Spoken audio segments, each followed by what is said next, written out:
특별한 그 목적의식을 가지고 이 비탄감 운동, 파산면책 상담을 해온 것은 아니고요. 제가 IMF 이전에 청주시에서 도시 일용직 노동자들과 함께 하는 그런 일용 공동체, 생활 공동체 활동을 했어요.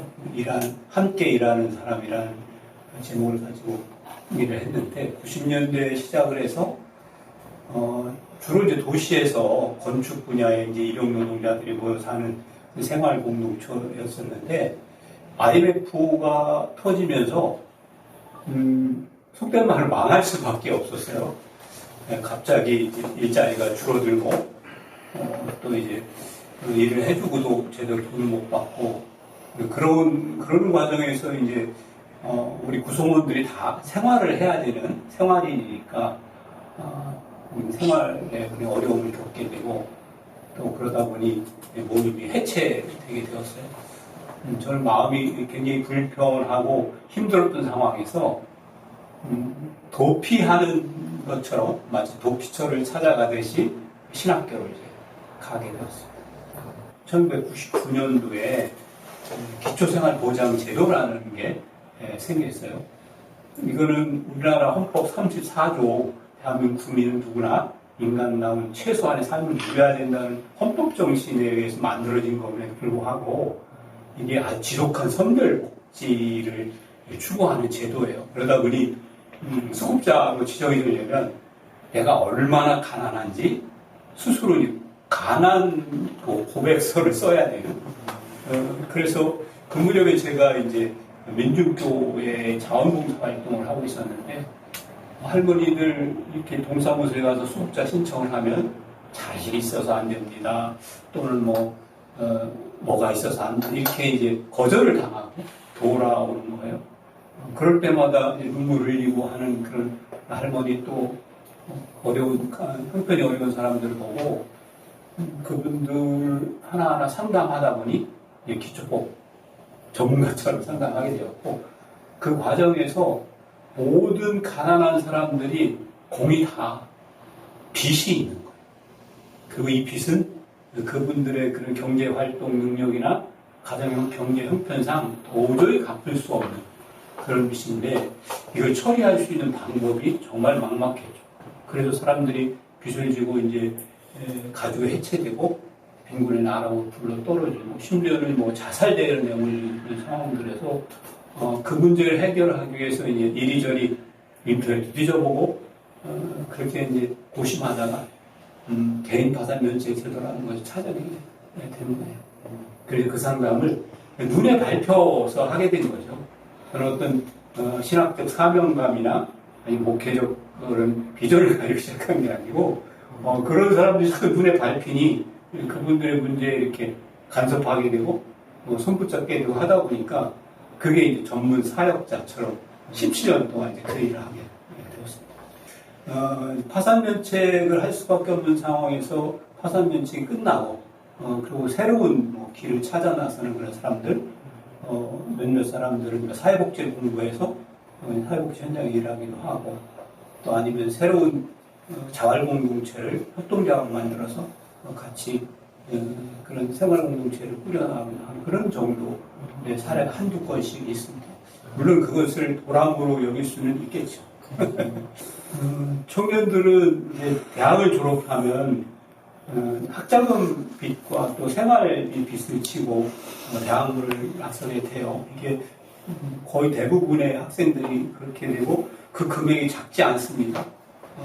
정확한 평균 액수를 모르겠지만 거의 2천만 원 가까이의 학자금 융자 또 생활비 빚을 지고 사회에 첫 발을 내딛는데요.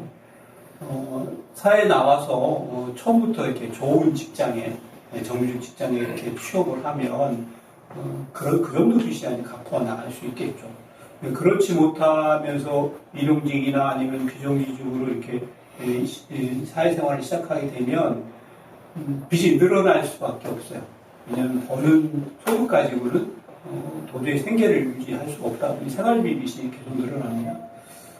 청년들의 경우에 보면 주로 이제 카드 빚이 이제 빨리 늘어나는 경향이 있어요. 근데 그 카드 빚이 늘어나면 빚 독촉이 아주 극심합니다. 그러다 보니 카드 빚을 갚기 위해서 더 악성 채무를 얻게 되는 거예요. 사채를 쓰게 된다든가, 아니면 이제 대출을 미끼로 한 사기 범죄 집단에 걸려서 뭐 소위 이제 작업 대출이라는 걸 통해서 감당할 수 없는 더 큰 빚을 지게 되죠. 이런 청년들이 쉽게 하는 게 숨어버리는 거예요. 삶을 포기하고 소위 갯도 속으로 들어가는 건데, 저는 이제 그러지 말라고 이 청년들하고 이야기를 해왔어요. 왜냐하면 21세기 금융자본경제 체제에서 갚을 수 없는 빚을 지고 갚지 못하는 상황을 그 죄라고 자책할 필요는 없겠다.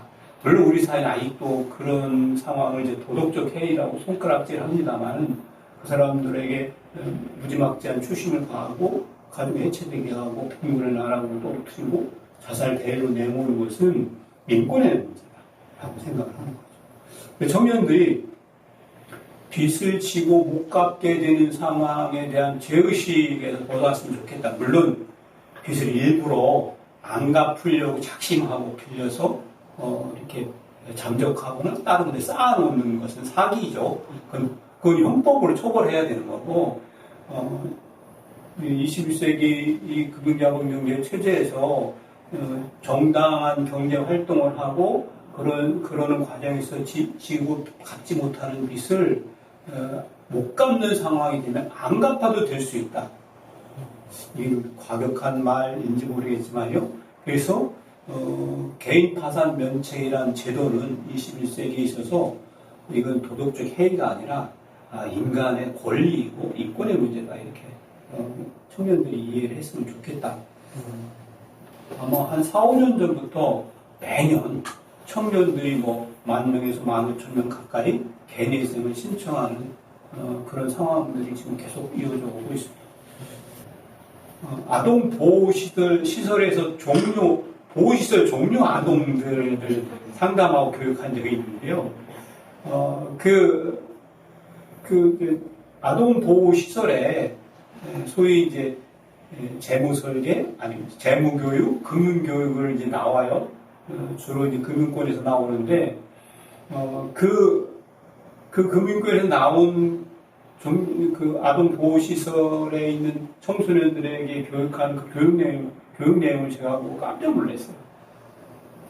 그 청년들이 곧 이제 1년이나 뭐 몇 개월 있으면 사회생활을 시작해서 필요하긴 한데, 뭐 신용카드를 어떻게 만드는가, 그런 식으로 이제 금융 서비스를 어떻게 이용하는가, 또 그러기 위해서 신용카드 어떻게 만드는가, 이런 교육을 하더란 말이에요.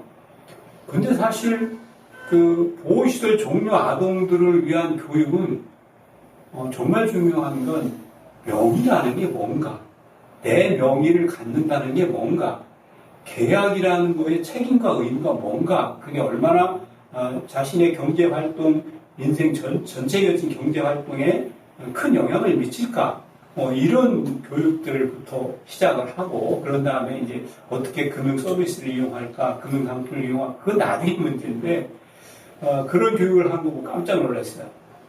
21년 4월달 우리나라 본원통화 한국은행에서 발표를 매달 하는데요. 234.3조 원쯤 됩니다. 이 돈이 이제 14.16배라는 통화 승수로 돌고 돌아서 3,342조 원이라는 돈을 만들어내는 거예요. 근데 이 신용통화는 빚이잖아요. 이렇게 본원통화가 통화 승수에 따라서 돌고 돌아서 빚을 만들어내려면 반드시 이자와 이윤이 필요한 거죠. 그리고 그 이자와 이윤이 쌓여서 소위 우리가 이야기하는 부자산이라는 게 되는 거예요. 이게 21세기 금융 시스템의 실체입니다. 청년들이 요즘에 제가 아는 청년들도 이제 금융 투자에 나서는 청년들이 많습니다. 주식 투자도 하고, 코인 투자도 하고, 그러네요. 근데 청년들이 공부해서 해요. 근데 저는 지금 21세기 금융자본경제 체제 속에서 청년들이나 아니면 경제활동하는 일반인들이나 금융투자하는 것을 못하게 하자. 그게 악이다라고 말하고 싶지는 않습니다. 그건 어쩔 수 없는 우리의 경제활동의 일부예요. 그렇지만 그렇게 해서 쌓여지는 부와 자산이 설사 돈을 벌어서 그것을 만들었다 치더라도 그 실체는 결국 이자와 이윤이고 누군가의 호주머니 속에 있는 화폐를 가져다가 쌓아놓은 것이다. 이걸 더 직설적으로 얘기하면 누군가의 호주머니 속에 있는 쓰임과 필요를 가져다가 나만을 위해 쌓은 것이라는 이 엄연한 이 사실을 꼭 이해하고 그런 가운데에서 이제 금융투자도 했으면 좋겠다. 교회를 향한 여러 가지 질타 또 교회를 향한 여러 가지 나무람들이 너무 많아서 저까지 꼭 그래야 될까 싶습니다만 저는 이건 틀림없이 21세기 교회는 자본주의화 됐다 이렇게 이해를 할 수밖에 없습니다. 실제로 이제 우리 기독교에 있어서 헌금은 거룩한 모금이에요. 이게 하나님께 드리는 제물로서 헌금은 그건 이제 구약성서 신학에서 이야기할 수 있는 거죠. 우리는 늘 이야기하듯이 예수님의 그 보혈의 피로 구원과 해방을 얻은 그런 성도들이기 때문에 감사의 기쁨의 그런 모금을 하는 거죠. 그걸 이제 바울이 예루살렘 교회가 어려움이 처했을 때마다 전 세계 교회를 향해서 이 거룩한 성도들을 위한 모금을 해왔어요. 그게 이제 헌금인데, 제가 어렸을 때 교회에서는 연보라고 했습니다. 연보라는 개념은 내 것을 헐어서 다른 사람을 돕는다는 뜻이거든요. 그래서 신약성서가 이야기하는 거룩한 성도들을 위한 모금에 딱 들어맞는 그런 표현인데, 오늘 갑자기 성물이라고 그러고 헌금이라고 그러고 하나님께 바치는 거라고 하는 제물의 의미로 이제 이 헌금을 그렇게 이해하는 것을 보고 조금 낯설기도 했습니다. 저는 이제 60 후반 이렇게 살아오면서 평생 가지고 있는 신앙의 화두가 행동하는 신앙입니다. 신앙 실천 행동에 대한 고민을 아주 어렸을 때부터 해왔어요. 그런 계기들은 저희 세대 때는 신앙의 스승들이 좀 있었죠. 그래서 본받을 만한 신앙의 스승들을 쉽게 찾을 수 있고 또 그분들의 육속을 들을 수도 있고 했는데 21세기는 그렇지 않은 것 같습니다. 또 21세기에는 모든 권위가 무너져 있는 세대다 보니까 신앙의 스승이라고 할 만한 사람을 없기도 하지만 찾으려고 하지도 않은 것 같습니다. 그런데 중요한 것은 어쨌든 기독교인의 신앙 실천 행동의 밑바탕이 되는 건 성서겠죠. 성서를 우리 21세기 시대 상황 속에서 또 우리가 처한 시대의 언어로 성서를 좀 새롭게 읽으려는 노력들을 했으면 좋겠다. 성서가 우리에게 주는 모아는 삶의 그런 지혜들, 지침들 이런 것들을 찾아낼 수 없더라. 제 경우가 그렇더라 생각합니다. 항상 내가 처한 삶의 자리에서 성서를 읽으려고 하는 그런 노력들을 청년들이 좀 했으면 좋겠다. 교육을 했으면 좋겠다.